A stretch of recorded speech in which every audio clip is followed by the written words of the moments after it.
தாயா தாரமா என வரும்போது என்ன முடிவெடுப்பீர்கள்? அப்படி வரக்கூடாது. ஒருவேளை வந்தால் தாரம்தான். அம்மா எனக்கு சொந்தம் அல்ல, அம்மா அப்பாவுக்கு சொந்தம். இப்ப கூட அம்மா அப்பாவை விட்டுட்டு ஏன் கூட வந்து விடவில்லையே? ஏன்? அவர் கணவர் அவருக்கு முக்கியம். அதேபோல் என் மனைவி எனக்கு முக்கியம். நான் அழைத்தால் அவள் எங்கும் வருவாள். அம்மாவுக்கு நான் செய்ய வேண்டிய கடமை அவர் கடைசி காலத்திலே கவனித்துக் கொள்வது. அதை செய்வேன். ஆனால் நான் அவருக்கு சொந்தமானவன் அல்ல.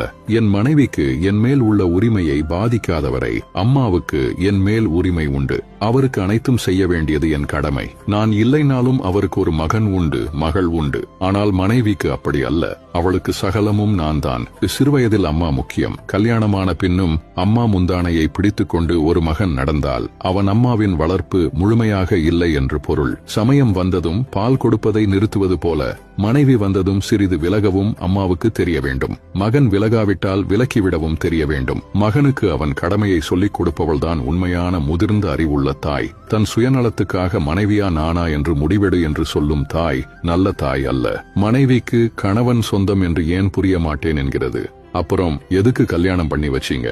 சீதனம் கொண்டு பொண்ணுக்கு கல்யாணம் பண்ணிடவா? இல்லை, அடுப்படியில் ஒரு எடுபிடி வேண்டும் என்றா? மகன் வாழ்க்கையை துவக்க வேண்டும் என்று தானே கல்யாணம் செஞ்சீங்க. அப்புறம் தாயாதாரமான்னு கேட்டா என்ன பைத்தியக்காரத்தனமான கேள்வி இது? இந்திய